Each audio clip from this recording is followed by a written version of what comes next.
Bonjour les runners, bonjour les sportifs, bonjour au petit monde de la course à pied, c'est Seb et je suis ravi de vous retrouver aujourd'hui vendredi pour le 32e épisode du podcast À côté de mes pompes. Un podcast consacré à la course à pied mais également à des interviews, à des personnes qui viennent échanger, discuter, partager leur passion du running avec des personnes comme moi, qui est un coureur lambda, mais j'apprends au contact de mes invités, qu'ils soient connus, célèbres ou d'autres un petit peu plus anonymes. Tout le monde a sa place sur le podcast.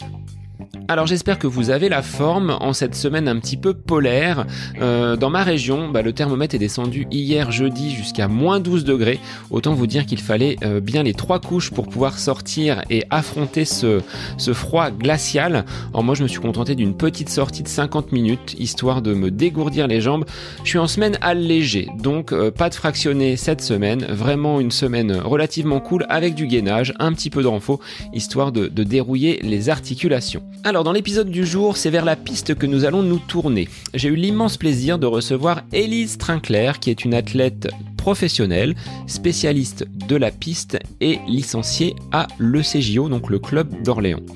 Elle brille sur 200 mètres, mais depuis quelques années, elle s'est tournée vers le 400 mètres en franchissant donc les échelons, étape après étape. Elle a intégré l'équipe de France et a même participé en 2019 au championnat du monde à Doha, au Qatar, côtoyant donc à cette occasion des athlètes qu'elle voyait à la télé, qui la faisaient rêver, et elle a pu justement profiter de ce moment très très intense pour elle, signe qu'elle a quand même très très bien progressé durant ces dernières années.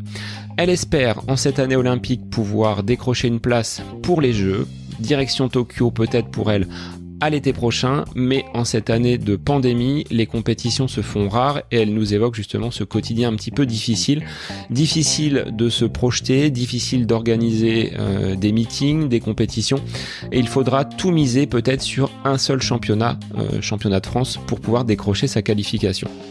Dans cet épisode, nous avons abordé son quotidien, ses entraînements, mais également sa vie professionnelle, puisqu'en tant que sportif, certes de très haut niveau, elle est obligée de travailler en parallèle et de pouvoir justement gagner sa vie, puisque la course à pied à elle seule ne suffit pas à subvenir à ses besoins. Cette année a été marquée également par le Covid et elle nous indiquera comment avec son compagnon, Stanley Joseph, ils ont réussi, en tant que sportifs de haut niveau, à composer pour s'entraîner. Et vous voyez, il y a également pour les sportifs des conditions qui ne sont pas toujours simples, donc je vous laisse en compagnie d'Élise pour cette interview et j'aurai un petit clin d'œil à faire à Gaëlle, Wendy, donc ma cousine et mon cousin, ainsi qu'à mon épouse Céline pour m'avoir mis en relation avec cette athlète de haut niveau.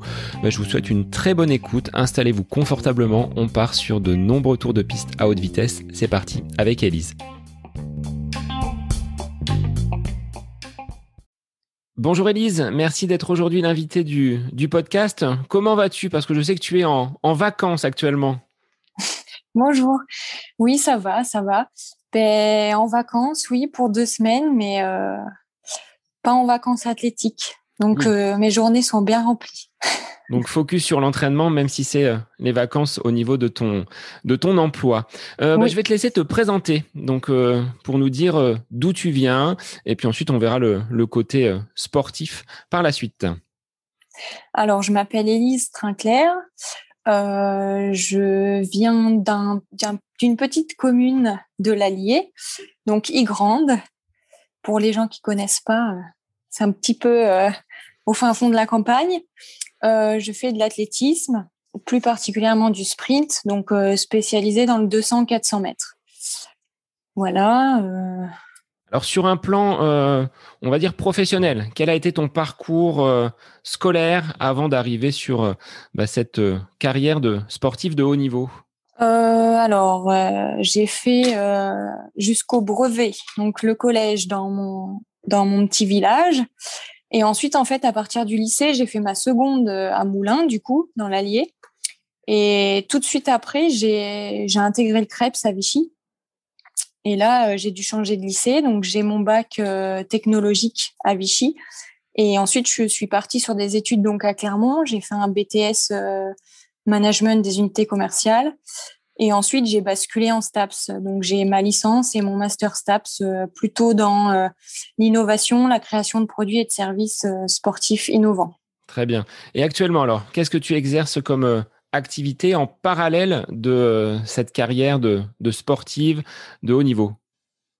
Alors, actuellement, vu que l'athlétisme, c'est assez difficile d'en vivre, je suis obligée de travailler et de mener un double projet. Donc, je travaille dans une école à mi-temps. Donc, je suis animatrice périscolaire. Donc, sur le temps de midi et le temps du soir. Comment tu es arrivé à la course à pied? Est-ce que c'est quelque chose que tu as découvert très tôt? Est-ce que tu peux nous raconter comment de ce petit village de l'Allier que je connais, hein, puisqu'on s'est déjà croisé à Ygrande, où vivent mes beaux-parents et d'où est originaire mon épouse, comment on arrive à la course à pied? Eh ben, moi, je faisais de la gym depuis l'âge de 6 ans. Et un jour, c'était au collège, donc en cinquième, donc ça doit être à peu près 11 ans. À 11 ans, c'était ma copine en fait. J'avais une copine de classe qui m'a dit mais viens essayer l'athlétisme, tu serais bien. Viens un mercredi. Donc j'ai essayé un mercredi et ça m'a tout de suite plu. Et c'est vrai que j'ai pris ma licence et depuis bah je ne fais que ça. Mais c'est vrai que souvent à l'école, quand je courais avec les garçons, c'est assez souvent où j'étais devant et c'est vrai que c'était sûrement un signe, mais c'est vrai que j'ai accroché et voilà. Maintenant, je m'arrête plus. Maintenant, c'est ton quotidien. Oui. Et quel serait ton premier souvenir? Est-ce que c'est au cross du collège? Est-ce qu'il y a eu des compétitions qui t'ont marqué dans ta jeunesse, justement, ce fait de courir avec les garçons et d'être devant? Est-ce que tu t'es dit, tiens, là, il y a du potentiel et c'est ce qui a conditionné ton avenir professionnel, je dirais? Mm. Ben moi non, sur le moment, c'est vrai que je me suis pas dit c'est bizarre que tu sois devant des garçons, mais mes instituteurs, ouais, ils se sont. Après, on en a discuté ensemble et c'est vrai que enfin, ils l'avaient bien remarqué sur le moment. Après, mon souvenir, oui, c'est vrai, j'ai commencé par les crosses, comme tout le monde, je pense. Euh, S'il faut aller en choisir un, je sais pas trop. Ouais, les crosses, les entraînements quand même assez durs au début parce que on sait pas trop où on va. Moi, je faisais de la gym, donc rien à voir. Et c'est vrai que les longs footings au début, je me rappelle, c'était le mercredi après-midi quand il faisait 30 degrés, c'était assez dur. Assez compliqué donc, mais pour revenir justement à cette évolution et ton intégration donc au niveau du Krebs, qu'est-ce que tu as découvert quand tu as basculé donc de cette pratique, on va dire loisir dans un premier temps, à cette unité, on va dire, de sportif de haut niveau? Qu'est-ce qui t'a frappé quand tu as mis les pieds la première fois dans cet établissement? Et ben, le crêpe, c'est quand même quelque chose de très carré. C'est vraiment, enfin, mener les études et le sport. Et en plus, il faut pas louper ni le sport ni les études. Donc, en fait, c'était assez strict. Il fallait vraiment de l'exigence et bah, on se lève le matin, on va à l'école, ben, on revient, on a 30 minutes et il faut aller s'entraîner. Et vraiment, bah, le sport de haut niveau, c'est plus s'entraîner 2, 3 fois par semaine, mais c'est s'entraîner tous les jours et 1 heure et demie par jour. Et même si on n'a pas trop envie, il faut y aller. Et c'est ça qui permet de basculer justement entre le loisir et le haut niveau. Si on n'a pas d'exigence, de toute façon, c'est pas la peine, quoi. Bon, on y reviendra tout à l'heure sur les exigences justement de ce haut niveau. Combien d'années tu as passé au Krebs à Vichy? Et ben, j'ai passé 3 ans parce que je suis arrivée en première scientifique. Du coup, j'ai basculé à l'année d'après. J'ai fait une première technologique et ma terminale. Donc 3 ans. Ouais. 3 ans, rythmés donc avec l'entraînement, les cours à suivre en parallèle. Est-ce qu'il y avait des moments où, quand tu étais en cours, tu regardais un peu par la fenêtre en te disant, bon, là, j'irai plutôt mettre les chaussures plutôt que de suivre ce cours qui est peut-être pas tout à fait intéressant? Oui, ça arrive. En plus, ouais, c'est pas facile. On sait bah, que l'entraînement arrive, mais après moi, j'ai jamais été très très scolaire non plus. Pourtant, j'ai fait beaucoup d'études, mais ouais, les années lycée, c'était un peu dur. En plus, c'est les années où on est junior, et les années juniors, ils sont importants, je pense, dans n'importe quel sport. Mais nous, c'est vrai que on est jeune et c'est là où on se fait remarquer, c'est là où il faut perfer. Et oui, oui, ça m'est arrivé de regarder par la fenêtre. Bon, t'en veux pas, hein. Ça, c'est le prof qui est en moi qui ressort. Euh, Au niveau de ta détermination par rapport à la discipline que tu as choisie, donc on est vraiment sur du sprint, hein. Tu me disais en off basculer désormais sur le 400 mètres, mais à la base, tu étais plutôt sur le 200. Comment tu es venu à choisir cette discipline? Tu aurais pu prendre peut-être le 800 mètres, le 1500 mètres. Non, tu étais déjà avec des prédispositions pour cette discipline qu'est le 200 mètres? Et quand j'ai commencé l'athlétisme à Moulins, quand on est jeune, on se spécialise pas tout de suite. On se spécialise qu'à partir de cadet. Donc moi, j'avais au moins 4 ans devant moi où je devais toucher à tout. Et donc on faisait souvent les triathlons. Donc on faisait un saut, une course et un lancer. Donc là, j'ai tout de suite vu que le lancer, c'était pas pour moi. Là, direct, c'était sûr. Et après, au niveau des courses, on le voit tout de suite, en fait. Si on nous demande de faire un long footing, ou moi, je sais que les footings, les crosses, c'était pas mon truc. Et on touchait un peu à tout. Et c'est vrai que la vitesse, moi, j'ai tout de suite le relais, la vitesse, les 50 mètres, c'était mon domaine. Et après, le 200 mètres, c'était une compétition à Vichy, la première fois que je l'ai fait. Et c'était dans un relais 4x200. Et en fait, je me suis toujours dit, je veux faire cette discipline et je veux. Alors, je m'étais dit, mon objectif, c'est de pouvoir intégrer le relais 4x200 au championnat du monde. C'est ma compète, les championnats du monde de relais. Je veux y aller. Donc, bon, j'ai basculé sur le 4x400, mais vraiment, c'est là où j'ai compris que la vitesse et le 200, c'était mon truc. Alors, comment justement on aborde un 200 mètres? Parce qu'il y a un virage quand même à gérer. Quelle prédisposition il faut justement pour être bien dans son couloir, ne pas en sortir et pouvoir quand même accélérer? Parce que c'est pas simple à aborder. Comment on travaille justement ces gammes? C'est de la répétition sans cesse? Comment ça se passe pour un entraînement de vitesse? Après, le 200, moi, aujourd'hui, je m'entraîne un peu. J'ai le même entraînement, disons, pour le 400-200. Parce que moi, je suis plus une base de sprint et du coup, c'est mon point fort sur le 400. Donc, je le travaille tous les jours à l'entraînement. C'est pour ça que je pourrais faire là une compète de 200, de 400. J'ai l'entraînement pour. Le 200, c'est quand même très technique. Bon, après, c'est pas comme le 100 mètres, mais si on loupe le départ, il faut se remobiliser très vite, sinon c'est presque foutu. Après, oui, pour tourner, ouais, faut répéter des choses. Moi, je fais beaucoup de départs en start sur 30, 40, 50, 60 mètres. Répéter avec pas beaucoup de récup. Et après, il y a l'inclinaison. Bon, après, c'est un peu technique, mais l'inclinaison du starting block aussi, il faut pas le mettre tout droit, sinon ça va pas. Il faut essayer de chercher en fait la ligne intérieure. Mais tout ça, ça se répète depuis 10 ans maintenant.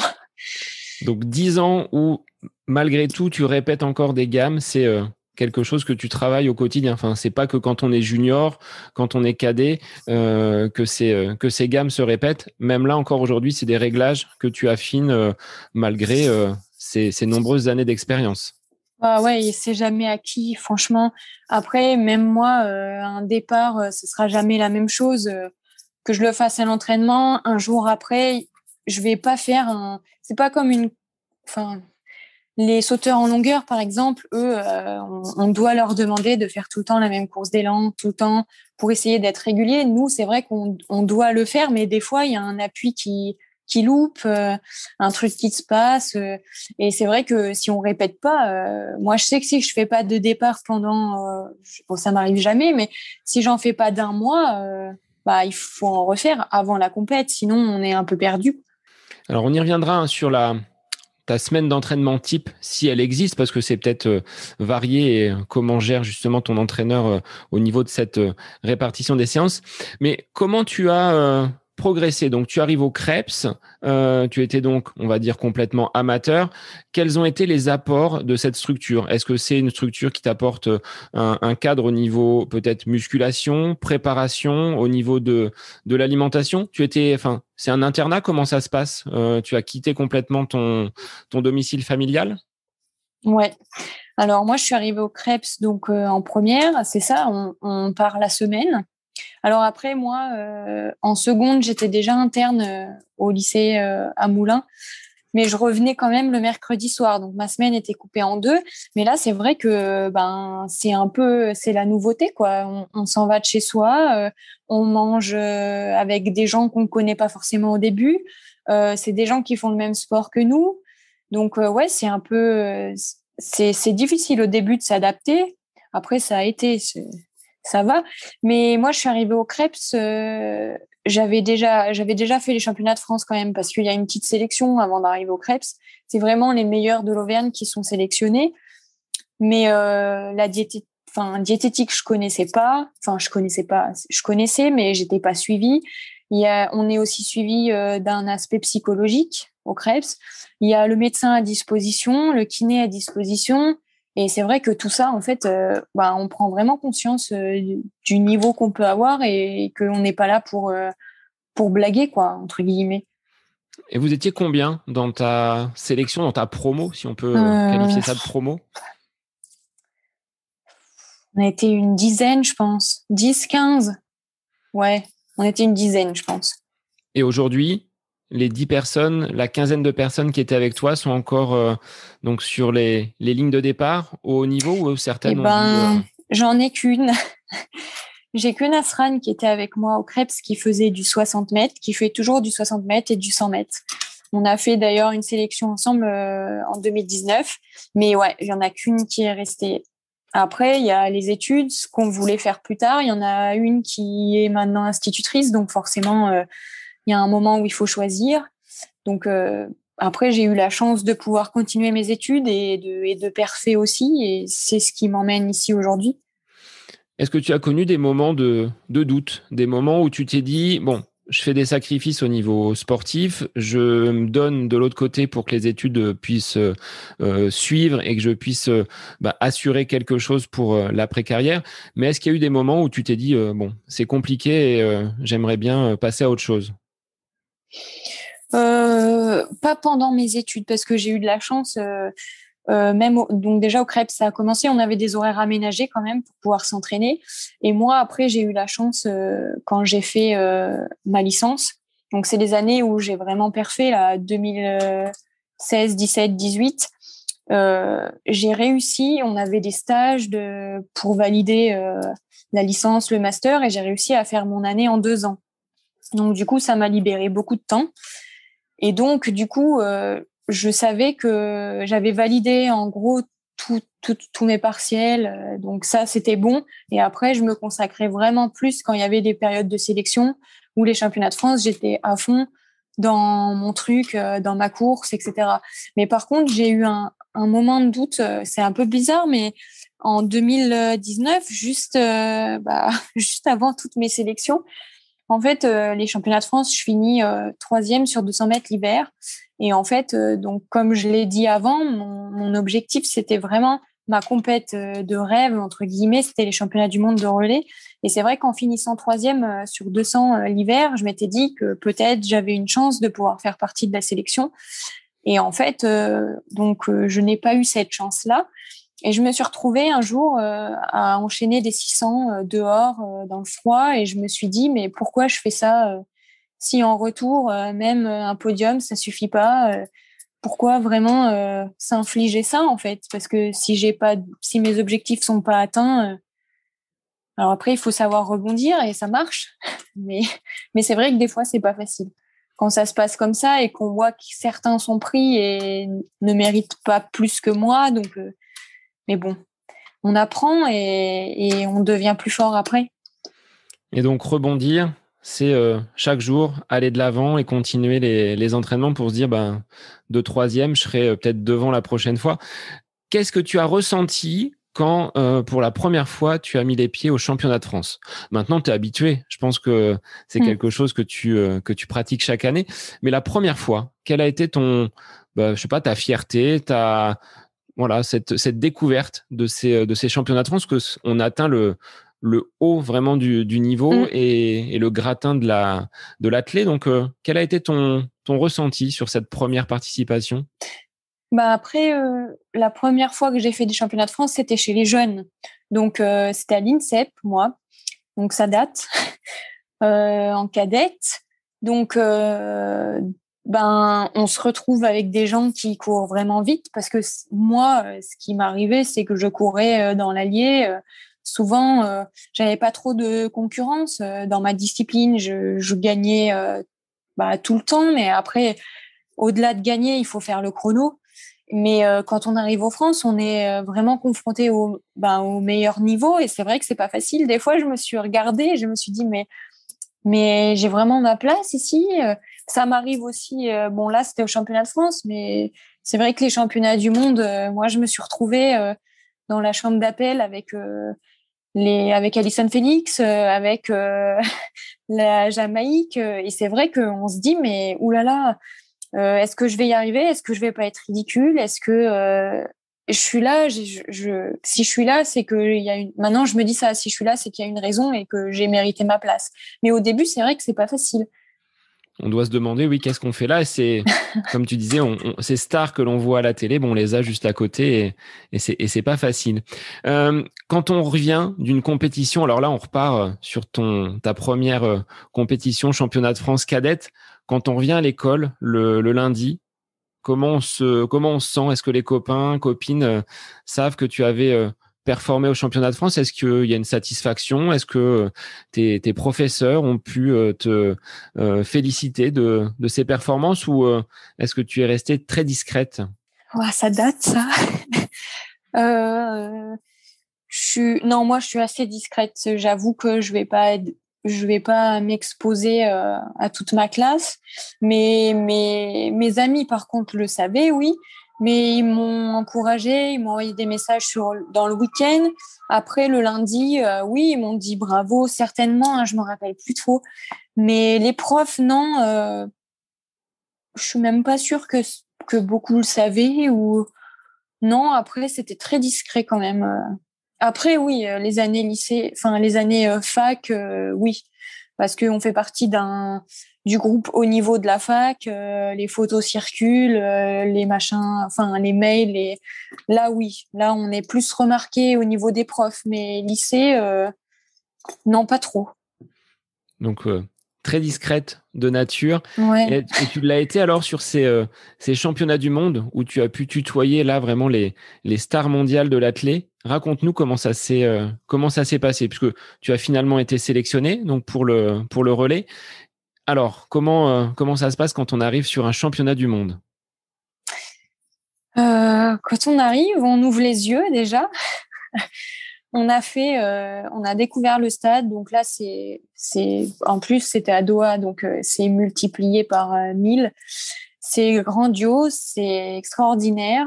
On croise des gens où moi il y a 2 ans, je me disais mais ces gens je les verrai jamais, ils sont exceptionnels et c'est vrai que je les ai côtoyés.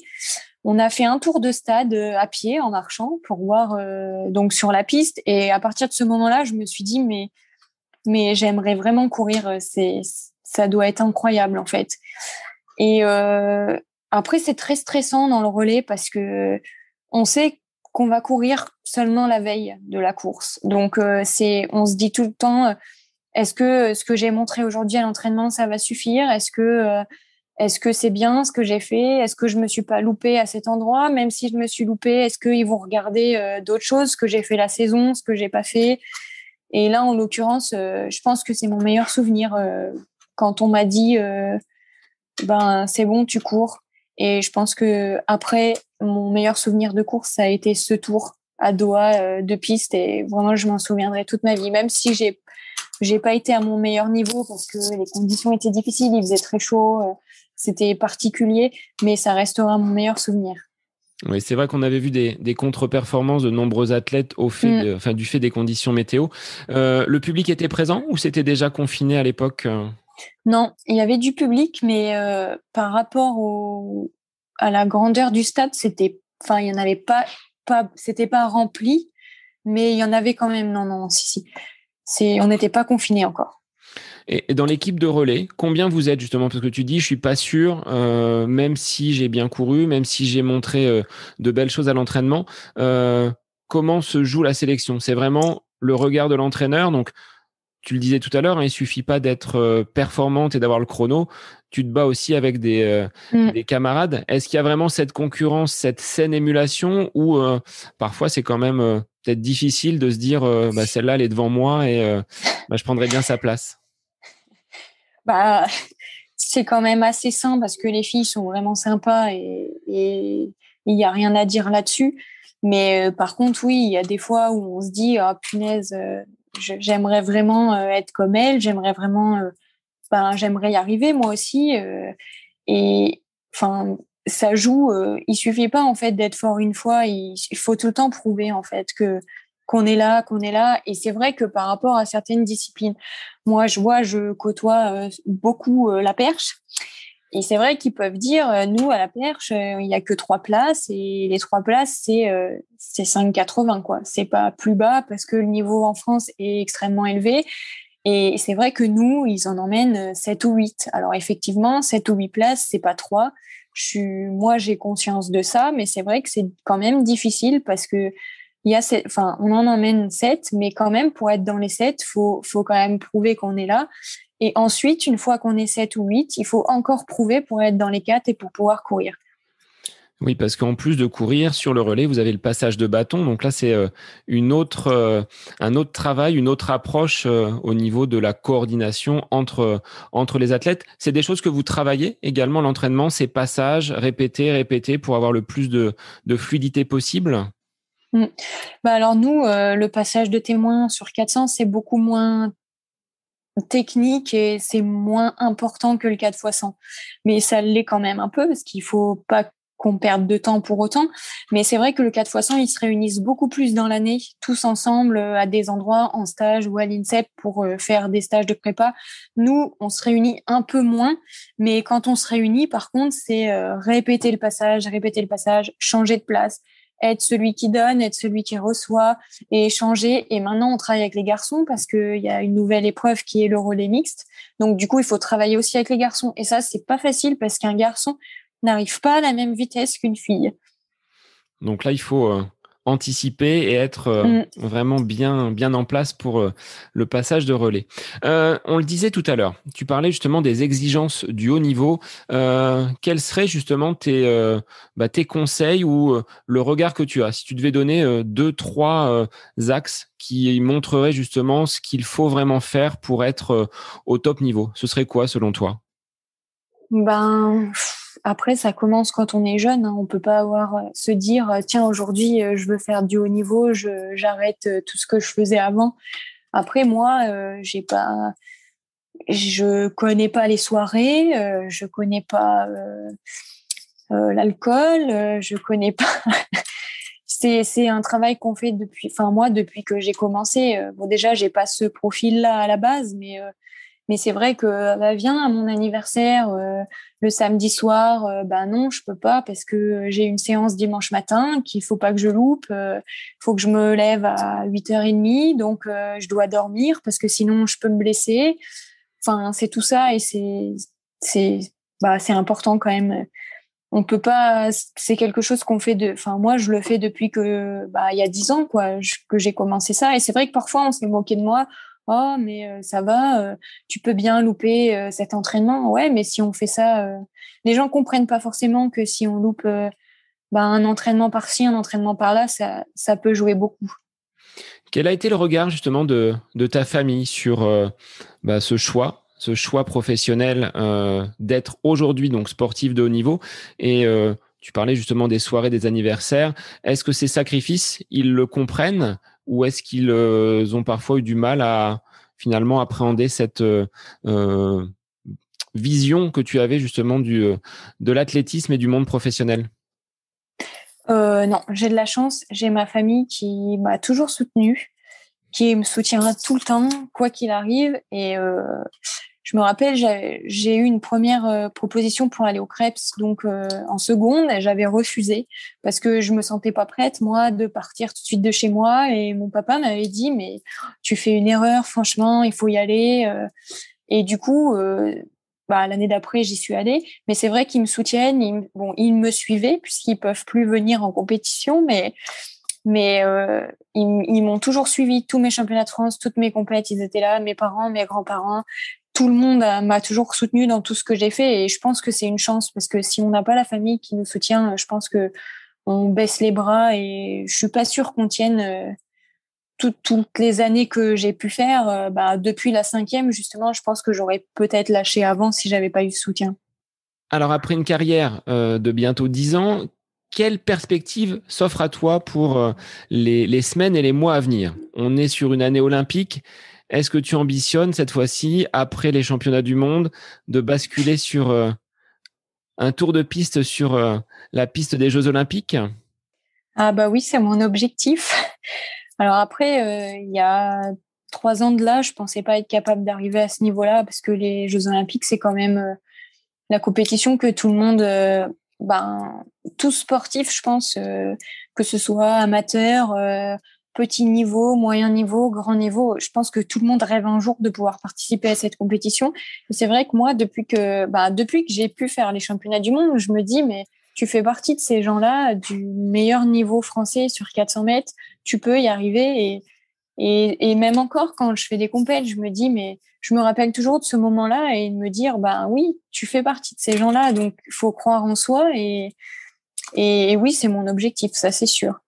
Alors, on n'a pas parlé de tes chronos. Est-ce que tu peux nous donner tes repères chronométriques sur 200 mètres et sur 400 mètres? Voir si je peux peut-être te talonner sur quelques mètres au moins.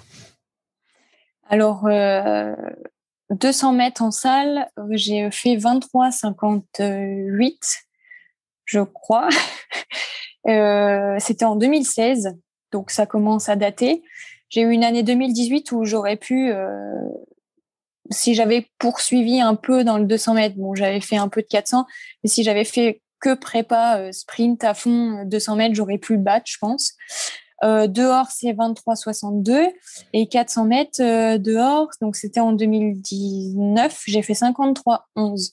Donc là, clairement, cet été, il faut faire 52,50. Bon, je sais que j'en suis capable, hein, mais ça passera par, ce sera pas plus de 52,50 pour partir aux Jeux Olympiques.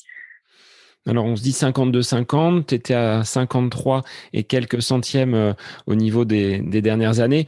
Est-ce que c'est si facile que ça de gagner et de grappiller quelques dixièmes? À mon niveau, gagner une seconde sur un tour, on va dire que c'est possible, mais à ton niveau, de grappiller ces dixièmes répétition après répétition, compétition après compétition, est-ce que c'est si facile que cela?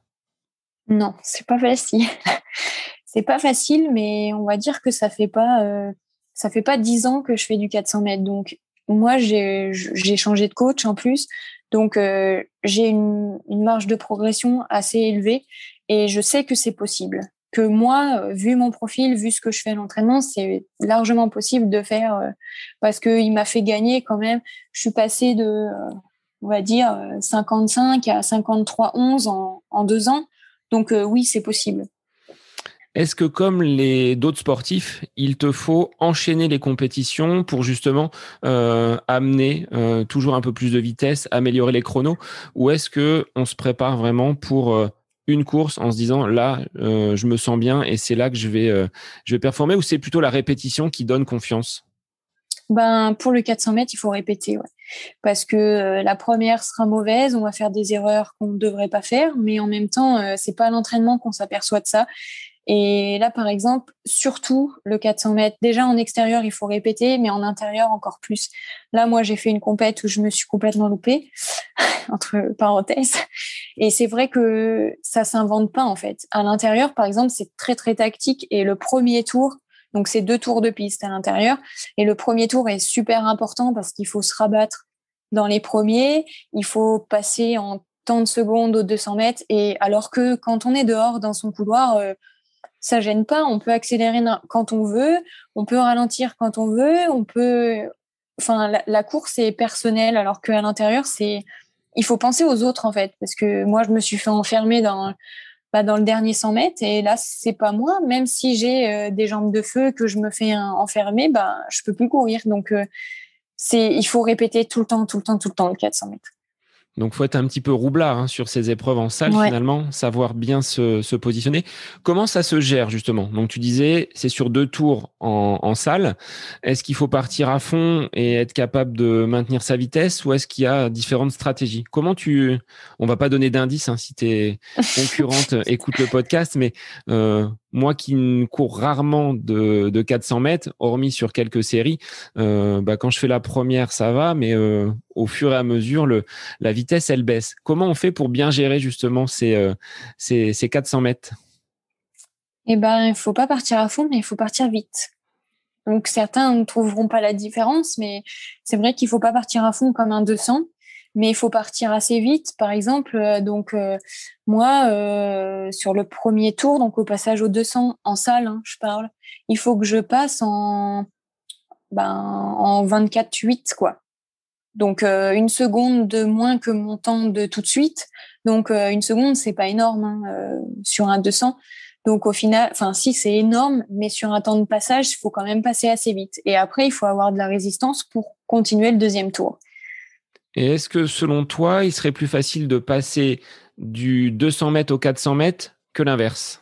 Est-ce qu'on bascule forcément du 200 mètres au 400 mètres quand on prend un petit peu d'âge? Ou est-ce que non, c'était toi, cette volonté d'aller vers une distance qui est le tour de piste? Non, c'était moi, parce que j'ai très bien vu que faire que du 200, en fait, au niveau international, c'est pas la meilleure chose. Disons que si on veut être sélectionné après comme moi dans des relais, c'est soit le 4x100, soit le 4x4. Et le 4x100, moi, le 100 mètres, j'ai pas le physique des filles qui font du 100 mètres. Et j'avais pas le choix, si je voulais faire de l'international et des sélections en équipe de France, que de basculer sur du 200-400. Après, mon 200 me sert parce que on n'est pas beaucoup quand même sur 400 à aller vite sur le 200 et c'est une force quand même parce que on pourrait se dire on passe un peu moins vite à la mi-course, sauf que ce qui est gagné est gagné. Et quoi qu'il arrive, on va craquer le dernier 100 mètres, c'est sûr. Bon, alors après, maintenant, faut craquer le dernier 50. Mais quoi qu'il arrive, ce qu'on a pris comme vitesse, on l'a pris. Donc, on part fort et puis après, on gère sur la... Et on fait comme on peut. Et on fait comme on peut pour finir et passer la ligne. Comment ça va se passer là sur les différentes semaines, les différents mois qui nous séparent de ces potentiels Jeux Olympiques à Tokyo? Tu es confiante? Comment vous allez être sélectionné? Est-ce que tu peux nous expliquer comment se passent ces sélections? Quelles sont les cartouches que tu as dans ta besace pour potentiellement accrocher une place pour ces JO? Là, on a le championnat de France l'hiver. Donc, je ne sais pas si tout le monde court ou comment ça va se passer. Certains font le 200, d'autres le 400. Donc, je suis pas certaine. En plus, au vu des conditions sanitaires, c'est assez compliqué cette saison. Mais je pense que déjà, on a les championnats du monde avant les Jeux Olympiques, les championnats du monde de relais qui seront début mai. Donc, du coup, on a une sélection qui va se faire là. Et donc, si on réussit cette sélection, on est déjà un peu plus confiant pour la suite, même s'il faut vraiment réussir les championnats de France au mois de juin pour vraiment là dire, moi, là, je suis prête. Regardez, les Jeux, c'est dans un mois. Donc, voilà. Donc ça, c'est avec ton entraîneur. Vous planifiez finalement un pseudo pic de forme, même si je ne sais pas si on peut le prévoir, mais dans ta charge d'entraînement, ça va être une montée progressive jusqu'à ces championnats de France. Là, on a prévu un pic mi-avril pour les sélections et après en fin juin. Ouais. Alors, ça me permet de rebondir sur l'entraînement. Comment on s'entraîne quand on est sportif de haut niveau? Combien de séances tu peux réaliser chaque semaine? Est-ce qu'il y a des périodes avec des temps un peu plus faibles? Est-ce que tu complémentes avec d'autres sports? Est-ce que tu fais des footings, même si tu fais du 400 mètres? Est-ce que vous faites des footings longs et des sorties longues? Alors, moi, je m'entraîne lorsqu'on n'a pas de compète. parce que c'est différent s'il y a une compète le week-end ou s'il y en a pas. Donc quand il n'y a pas de compète, je m'entraîne tous les jours, sauf souvent c'est le vendredi ou le samedi. J'ai un jour de récup. Après, moi, je fais pas toujours de la piste. J'ai une séance d'aérobie, donc de footing. Alors moi, c'est pas des footings longs parce que ça va, on n'a pas les mêmes fibres. Donc moi, il faut que j'ai des fibres rapides. Donc les footings, moi, un footing long, ce sera 15 minutes, pas plus. Parce que sinon, ça va pas du tout dans ma logique d'entraînement. Mais quand on a des compètes, c'est 2 jours de repos. En gros, je fais le vendredi où je fais rien. Le samedi, je vais courir, je vais faire quelques gammes, quelques lignes droites pour me réveiller pour la course du dimanche. Mais sinon, c'est tous les jours et c'est 1 heure et demie par jour. Ce que tu disais avec justement les gammes, les positionnements des starts, travail des bras peut-être aussi pour positionner le haut du corps. Enfin, tout, je pense, a une importance à partir du moment où il s'agit d'aller grappiller quelques secondes. Ça, c'est quelque chose que tu as en tête. Toujours être bien placé, les jambes, les bras. Ah oui, de toute façon, ça va. Les bras vont avec les jambes. Alors, est-ce que tu t'entraînes avec un groupe ou est-ce que tu t'entraînes toute seule? Comment se passent tes séances d'entraînement? Alors moi, je m'entraîne toute seule. J'ai l'habitude parce que même quand j'avais mon coach de Vichy, il travaillait moi, enfin, on pouvait pas. Lui, il rentrait sur Vichy quand moi j'étais à Clermont, donc du coup, je m'entraîne toute seule et c'est vrai qu'au début c'est pas facile. Les gens me disent souvent, mais comment tu fais? C'est pas possible de s'entraîner tout seul. Au bout d'un moment, on en a marre. Et c'est vrai que, je pense que ça m'a aidé pour mon mental aussi et je pense que voilà. Bah oui, des fois, comme tout le monde, j'ai pas envie d'y aller. Je sais ce qui m'attend. Je sais que je vais souffrir, mais aussi la performance, elle passe par là et je me force et j'y vais. Et de toute façon, il n'y a pas le choix. Hein. Si on veut aller aux Jeux Olympiques, on peut pas dire j'ai pas envie d'y aller, j'y vais pas. Mais je m'entraîne toute seule et mon coach est à Lyon. Et par contre, pendant les vacances scolaires, de temps en temps, je descends à Lyon. Et là, j'ai un gros groupe d'entraînement par contre, mais c'est pas souvent. Effectivement, ça doit pas être simple, comme tu le disais, hein, de s'entraîner seul, notamment sur un positionnement. Le regard du coach, je pense qu'il peut avoir cette importance parce que tu ne te vois pas courir, donc forcément le coach lui est peut-être là pour te repositionner, mais d'avoir finalement cette aide à distance est quelque chose qui doit pouvoir t'aider. Est-ce que tu réalises des étirements? Parce que justement, tu parlais des fibres tout à l'heure. Est-ce que les étirements, c'est bon pour une sprinteuse comme toi ou est-ce que finalement, vous n'en faites pas énormément? Je m'étire moi le soir, mais c'est toujours pareil. Il y a plusieurs sons de cloche. Est-ce que c'est bien de s'étirer tout de suite après? Est-ce que c'est pas bien? Moi, je m'étire vraiment après des séances dures où je sens que j'en ai besoin. Après, on utilise je vais beaucoup chez le kiné quand même. J'utilise des balles de massage, des rouleaux. On a je sais pas comment on peut appeler ça, un pistolet de massage, ouais. Ouais, voilà. Du coup, bon, ça, c'est pas trop moi. J'ai de la chance d'avoir un copain qui est dans le même milieu que moi et qui aussi vient pendant mes séances pour m'aider psychologiquement, me filmer, me prendre mes chronos. Et du coup, on s'étire ensemble, on a du matériel, quoi. Après, je pense que il faut s'étirer. Je pense. Après, dire vraiment quand, je saurais pas trop dire. Moi, c'est vraiment quand je ressens le besoin. Oui, parce que je pensais plus au côté sprint, le fait d'étirer, Ouais, vu que vous étirer avez les quand fibres, même c'est besoin, pas. voilà, vu que vous avez besoin quand même de tonicité, est-ce que c'était bon ou pas pour ton profil? Après, je dis pas qu'il faut pas en Moi, je faire. sais pas trop. Je sais que quand on fait muscu, il faut pas s'étirer après. Après, moi, je sais pas trop. Et le côté muscu, est-ce qu'il est important justement dans votre entraînement? Est-ce que ton entraîneur te programme des séances vraiment de renforcement pour justement tonifier à la fois les jambes et la position du buste? Ouais. Après, on a une musculation. Souvent, on en a une par semaine sûre. Des fois, ça peut être deux. Ça dépend. Ça dépend vraiment. Moi, j'ai pas de semaine type. Comme je dis souvent, c'est l'horreur tous les jours. Quand on fait du 400, c'est horrible tous les jours.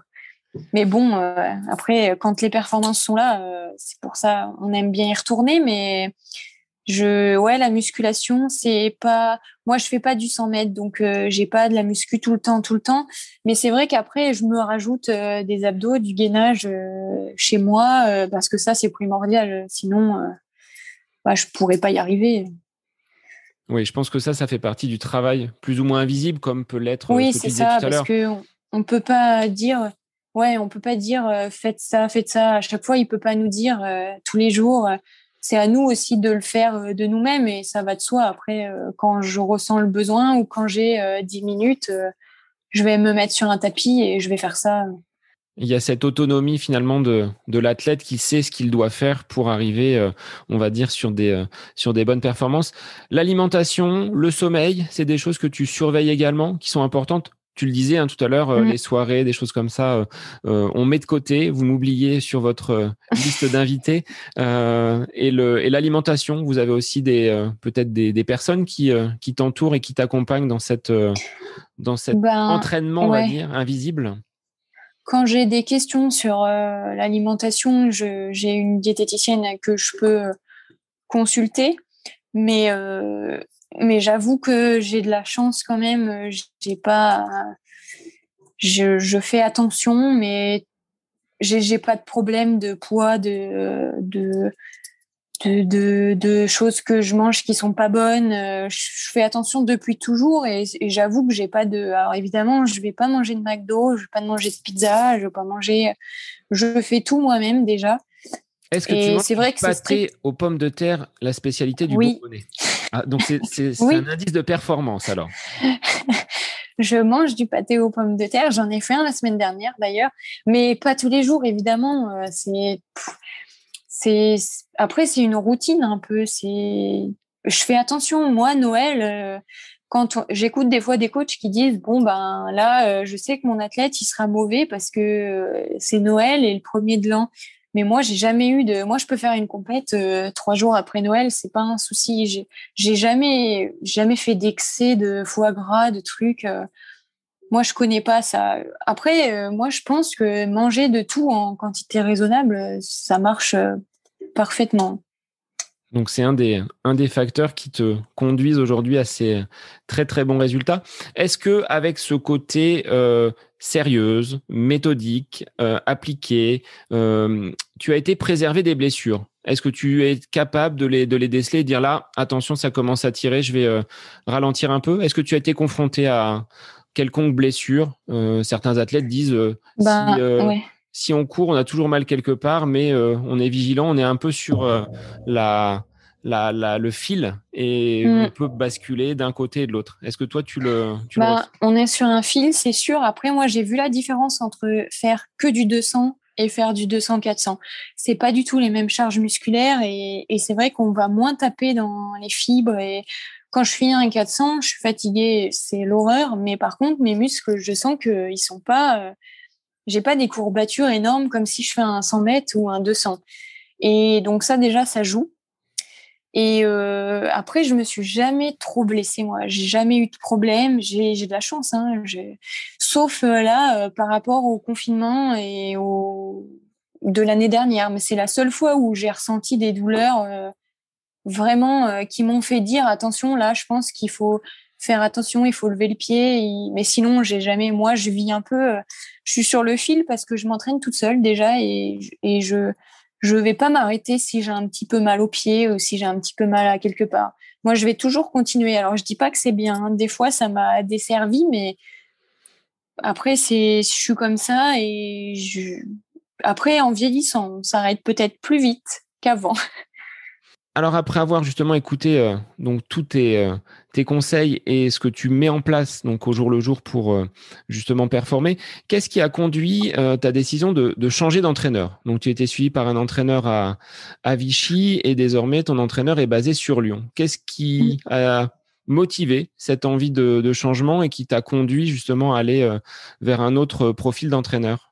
Ben, en fait, j'étais arrivée à un moment où moi, mon coach, je l'avais depuis que j'étais au Krebs. Et on arrive tous à un moment où on a besoin de changer en fonction des objectifs qu'on a. moi, j'étais arrivée à un moment où je m'étais dit, je m'entraîne peut-être pas suffisamment, peut-être que ça me correspond plus, j'ai besoin de vraiment faire plus dur les entraînements. Et en fait, je suis partie, j'ai été sélectionnée aux Jeux, c'était les Jeux, les Jeux, je me rappelle plus, qu'est-ce que c'était comme compète? C'était des Jeux, c'était une sélection équipe de France, mais c'était un peu l'équipe de France B, entre guillemets. Et je suis partie à Abidjan, aux Jeux de la francophonie, c'est ça. Et là, mon coach actuel, avec qui je suis maintenant, il était là pour d'autres athlètes, il était venu. Et en fait, déjà, je me posais la question de comment je peux faire, parce que moi, j'ai pas pour habitude de changer comme ça. Je me pose la question longtemps à l'avance. Je fais pas ça. Moi, je suis limite, pour pas blesser les gens, je vais rester avec eux sans penser trop à moi. Et c'est vrai que j'avais déjà un peu réfléchi et moi, je voulais pas partir et aller avec quelqu'un qui me corresponde pas.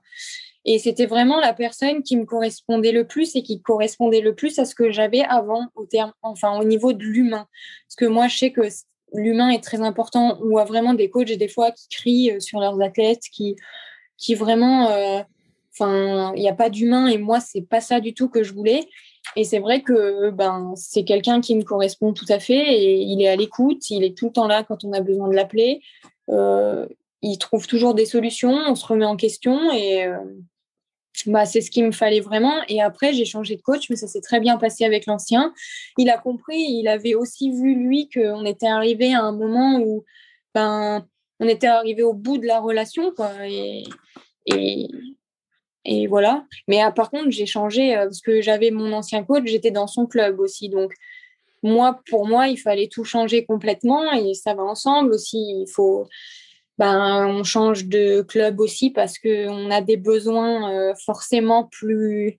On a plus de besoins aussi financiers et c'est vrai que c'est en tout en fait. Donc, j'y trouve mon compte aujourd'hui. Et qu'est-ce qui a changé radicalement dans ce que tu faisais avec ton ancien entraîneur et ce que tu fais aujourd'hui? Est-ce que c'est sur l'approche? Ce que tu disais, bon, l'humain, je pense que tu l'as dit, hein, tu étais avec une personne avec qui ça se passait bien, mais tu avais besoin d'autre chose. Qu'est-ce que ce nouvel entraîneur sur Lyon t'apporte aujourd'hui, si ce n'est cette bascule vers le très haut niveau que tu touches aujourd'hui? Est-ce qu'il y avait dans sa façon d'entraîner, est-ce que c'est des séances différentes? Après, il a pratiqué lui aussi l'athlétisme. Bon, mon ancien aussi, mais je sais pas. Il faisait du 800, mon coach là. Après, je sais pas. Il a un groupe quand même. Moi, quand je suis arrivée, il avait un groupe de très haut niveau où ils ont déjà côtoyé l'international. Ça aussi, ça joue forcément. Et je sais pas, quand je vais à Lyon, le groupe, et je suis arrivée dans un groupe, moi, où j'étais vraiment pas la plus forte. Et ça aussi, ça joue. Quand on se rend compte que les gens sont vraiment plus forts et d'essayer de les accrocher sur les séances, essayer de se rapprocher d'eux, on se dit, tiens, j'ai grappillé quelques dixièmes, là, ça va me servir pour la suite. Et écouter aussi l'expérience de ces gens-là et après, c'est une toute autre approche. Je sais que je finis. C'est des séances vraiment plus difficiles, mais j'étais arrivée à un. Ouais, c'était trop facile, je pense, par rapport à ce que je pouvais faire. Mais après, j'ai très bien réussi avec l'ancien. Mais là, je suis vraiment passée à autre chose. Ouais. Pour franchir un cap et avoir la possibilité de tutoyer d'autres sommets. Tu le disais tout à l'heure sur le côté financier, changer de club, plus de moyens. Aujourd'hui, quand on est sportif de haut niveau, est-ce qu'on peut bien gagner sa vie? Tu nous as dit que il y avait ce travail qui t'occupait à côté. On est loin des paillettes, ce que tu veux dire, c'est-à-dire que il faut travailler à côté et faire un peu à sa sauce pour bien gagner sa vie, enfin du moins gagner sa vie. Ouais, moi, je suis pas professionnelle, donc je suis obligée forcément de travailler à côté parce que et encore plus. Alors j'étais au club de Vichy et bon, Enfin voilà, c'est un petit club. Ils avaient quelques athlètes de haut niveau à aider. Ils nous ont très bien aidés. Mais c'est vrai que quand on arrive à un niveau où on doit partir en stage, on doit être plus performant sur certaines choses, on doit se payer. Moi, j'en étais arrivée à me payer un préparateur physique parce que j'en avais pas un avec mon club ni avec mon groupe, donc il fallait que je paye ça. Donc ça, plus ça, j'en étais devenue à demander. On peut pas demander aussi une somme. Le petit club, il fait ce qu'il peut avec les moyens qu'il a, et forcément, au bout d'un moment, je me suis dirigée vers un club un peu. Alors après, je me suis pas dirigée pour ça, hein. À la base, j'ai changé de club aussi, donc parce que j'ai suivi mon conjoint qui est lui, il est professionnel, quoi. Donc, au saut à la perche, je l'ai suivi parce que son club aussi était très humain et ça ressemblait vraiment à ce que moi j'avais connu avant. Donc, Moulins, très humain, très petit, très convivial. Vichy, pareil. Et j'ai changé parce que je l'ai suivi, mais c'est vrai que c'est un plus gros club et au niveau des athlètes, du suivi des athlètes de haut niveau, ils sont juste fantastiques et grâce à eux et grâce à la ville aussi d'Orléans qui nous aide énormément et qui y croit en nous, et tout ça fait que j'arrive à vivre en plus de mon mi-temps dans l'école. Mais c'est vrai que sans eux, si j'avais que eux, je pourrais pas vivre, et si j'avais que mon emploi, je pourrais pas vivre. Donc c'est vrai que j'ai de la chance de pouvoir cumuler les deux et de pouvoir bien m'entraîner, mais c'est vrai que on est loin des paillettes quand même. Si moi je travaille pas aujourd'hui, je peux pas vivre. Alors après, je suis pas la meilleure du monde, hein, c'est sûr. Il y a toujours, j'ai conscience de mon niveau aussi. Je suis pas Floria Gay, j'ai pas fait 50 secondes au 400. Donc, c'est normal aussi quelque part. Mais c'est vrai que je pense qu'on a un niveau où moi, j'ai fait les championnats du monde et par rapport au foot, on n'a pas les finances comme eux, quoi, par rapport à leur niveau et notre. Oui, Mais c'est bon, ça. c'est comme ça. C'est peut-être quand même difficile de dire je fais autant d'efforts et de pas avoir potentiellement les moyens financiers pour un stage, ce que tu disais tout à l'heure. En sponsoring, est-ce que tu as des personnes, en dehors de la ville d'Orléans et du club, des personnes qui t'accompagnent et qui ont cru en toi et qui te suivent depuis de nombreuses années, ou est-ce que c'est pas du tout le cas? Non, moi, j'ai jamais rien eu. J'ai de la chance encore, c'est que mon conjoint, lui, était sponsorisé par certaines marques et il a essayé, enfin, il m'en a fait profiter et je le remercie pour ce qui est chaussures, il a pris de son argent personnel de son sponsor pour moi, mais sinon, non. Mais voilà, on en discutait tous les deux et c'est vrai que je fais une discipline aussi où j'ai performé en relais. Et les sélections que j'ai pu faire en relais, en fait, le relais, il est un peu à part. C'est pas une discipline individuelle. Et du coup, on peut pas être sponsorisé parce qu'on a fait du relais. Et surtout, plus on vieillit et moins on a de sponsors. Donc, moins les gens croient en toi finalement parce que Ouais, c'est ça. on vieillit et le relais, c'est peut-être un peu moins sous les projecteurs que la Ouais, c'est compétition ça. phare. À titre indicatif, une paire de chaussures de piste, ça coûte combien pour vraiment performer? Et Hum, combien de kilomètres tu parcours avec? Est-ce qu'il y a des trackers d'activité sur ces chaussures? alors ça, je pourrais le contrôler sur mon téléphone, enfin avec ma montre, combien je fais de kilomètres, mais je cours beaucoup plus qu'avant, ça c'est sûr. Après, moi, j'utilise une paire de chaussures pour faire de la piste, une paire de pointes. Je dirais que c'est 130, 150 euros. Je dirais, ouais. J'ai une paire de baskets quand je mets pas les pointes, mais pour la piste aussi, qui vaut pareil, hein, 130 euros. Et j'ai une paire pour faire footing, aérobie, côte. Donc pareil, dans ces eaux-là. Alors après, je dirais, après, c'est toujours pareil, hein, on peut en avoir une pour que le footing, une pour ci, une pour ça, mais ça va vite, hein. Moi, je me contente de ça et ça me va très bien, mais c'est vrai qu'il faut quand même du matériel. Oui, c'est Et ça. encore, moi, j'ai de la chance, je ne cours juste. Je n'ai pas des perches à acheter ou des marteaux ou des disques ou des trucs.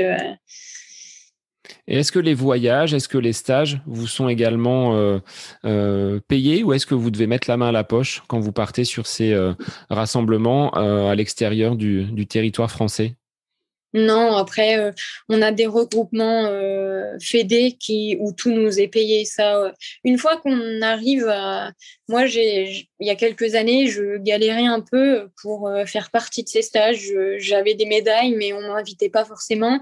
Et c'est vrai que c'était frustrant. Mais là, j'ai réussi à passer le cap et c'est vrai on nous met quand même dans des bonnes conditions de travail. C'est-à-dire qu'on nous paye des stages de 15 jours à l'étranger. Au soleil, c'est vrai que c'est quand même...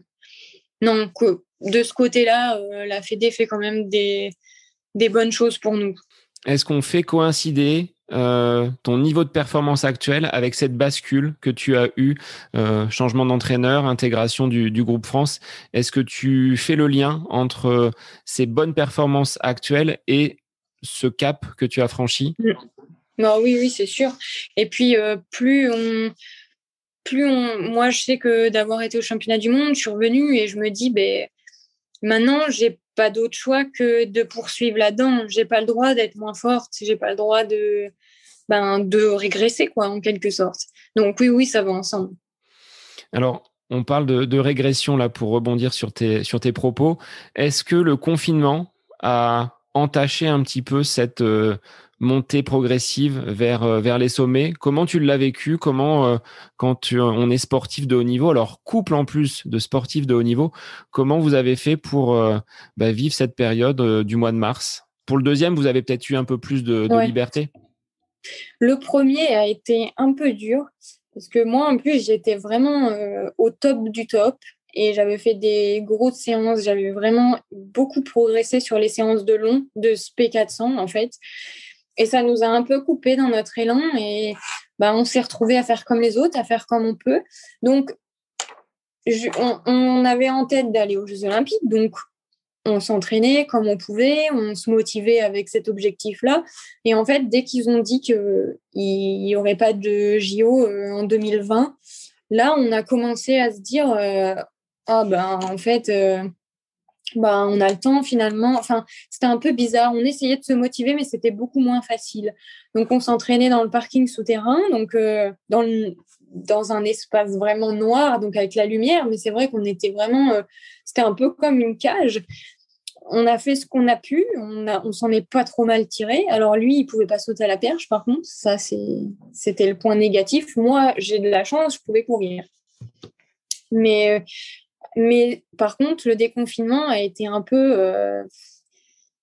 Moi, je me suis entraînée toujours pareil pendant le déconfinement et je me suis retrouvée avec des douleurs un peu qui sortaient de nulle part, où j'ai pas compris. J'ai eu mal à un nerf, donc du coup, j'ai dû arrêter le sprint. Donc, on avait dit, on repart sur la prochaine saison, mais au final, j'ai fait les France quand même parce que j'ai vu que potentiellement, je pouvais espérer faire une petite chose. Donc, j'ai fini 5e, j'ai bien fait de les faire, mais sans trop d'entraînement 400. Donc, et puis rebelote, on nous reconfine là, à l'automne, mais ce confinement-là, j'avoue que pour nous, il a été beaucoup mieux qu'au mois de mars parce que là, on peut s'entraîner. On a accès au stadium, donc on a la piste couverte. Il n'y a que nous. Bon, il y avait les écoles, mais là, ils n'ont plus le droit de venir. Mais j'avoue qu'on a été les sportifs listés, on a eu de la chance. Et aujourd'hui, moi, je pense à tous ceux qui sont dehors, qui ont eu des moments au mois de janvier où il a fait vraiment froid et où c'était pas facile. Et ils espéraient pouvoir faire des compétitions et malheureusement, on leur a dit que c'était pas possible. Donc, ils se sont entraînés, pas pour rien, évidemment. Il faut toujours se dire que ce qu'on a fait, on l'a fait. Et pas pour rien, mais je pense que leur morale, ça a dû être très difficile et je pense à eux parce que nous, on a de la chance. On peut s'entraîner, on peut faire des compètes et c'est une chance. Donc oui, pas simple en effet de courir, comme tu le disais, dans un parking souterrain. Je pense qu'il y a des endroits un peu plus fun pour pratiquer la course à pied. Donc là, concrètement, tes échéances, la prochaine course, elle intervient quand, Élise ? Moi, je cours samedi, donc un meeting comme ça pour me rattraper de ma dernière compétition et voir où j'en suis, parce qu'on a les championnats de France qui sont dans 2 semaines.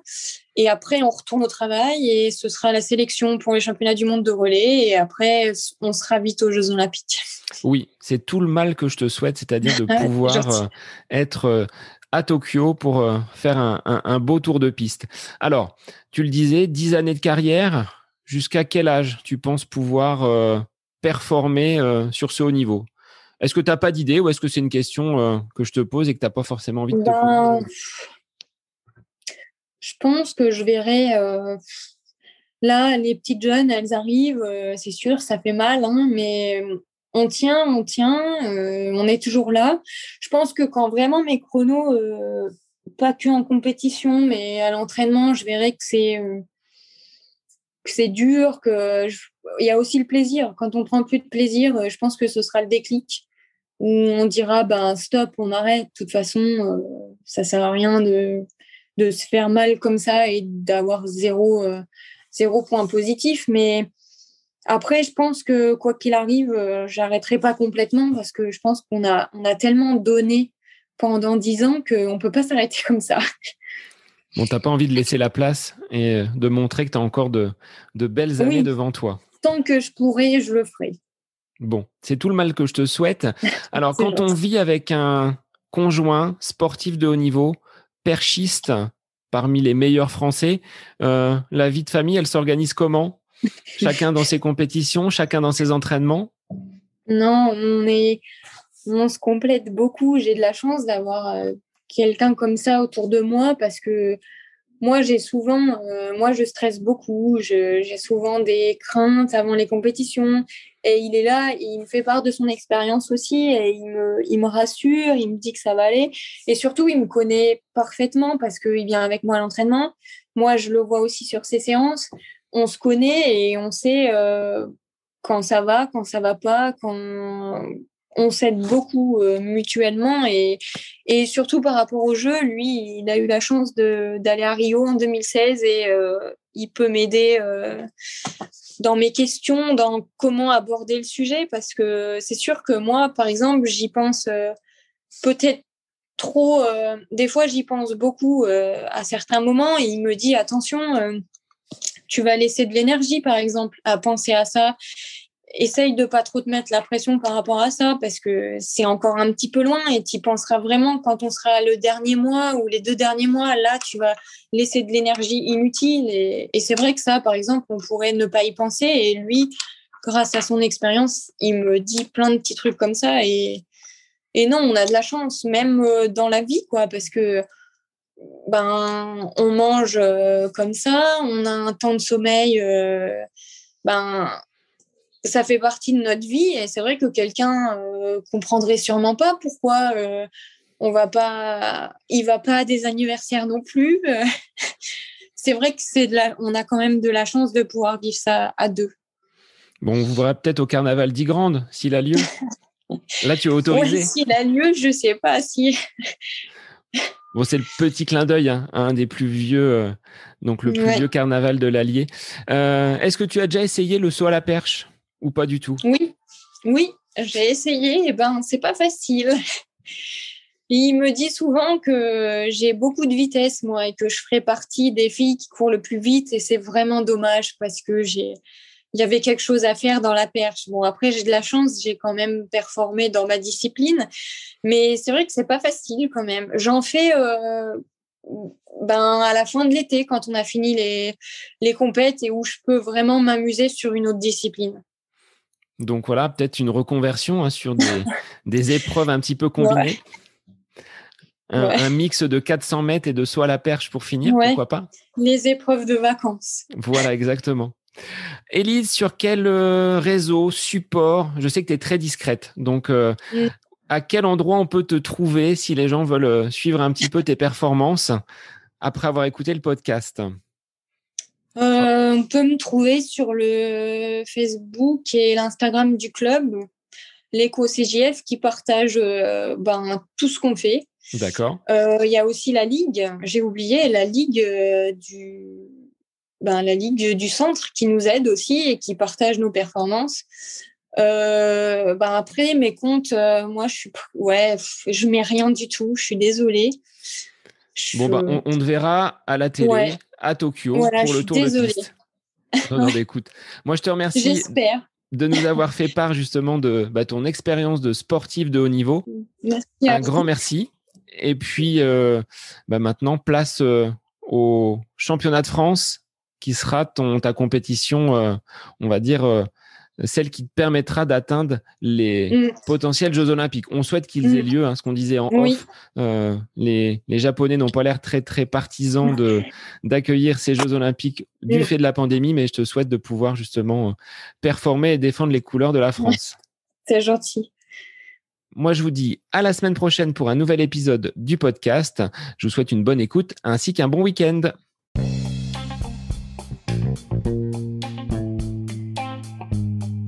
J'espère que cet épisode avec invité vous aura plu. Je vous remercie infiniment de votre écoute. Pour faire remonter le podcast dans les classements, je vous invite à laisser une petite évaluation sur Apple Podcast, 5 étoiles, un petit commentaire, ça me fera énormément plaisir et vous permettrez au podcast d'être remonté, diffusé, déployé sur ces différentes plateformes de façon plus importante encore qu'il n'est actuellement. Et puis je vous invite à me retrouver sur les différents réseaux, Facebook, Instagram. Laissez votre petit message, votre commentaire, ça me fait plaisir d'échanger avec vous. Si vous avez des questions, si vous voulez échanger sur quelconque sujet en lien avec la course à pied, mais pas que, parce que le sport c'est une philosophie de vie et c'est une passion qui nous anime de façon commune, donc n'hésitez pas à venir échanger avec moi. Sur ce, je vous souhaite une bonne fin de semaine, un bon week-end et je vous dis à la semaine prochaine pour un nouvel épisode du podcast À côté de mes pompes.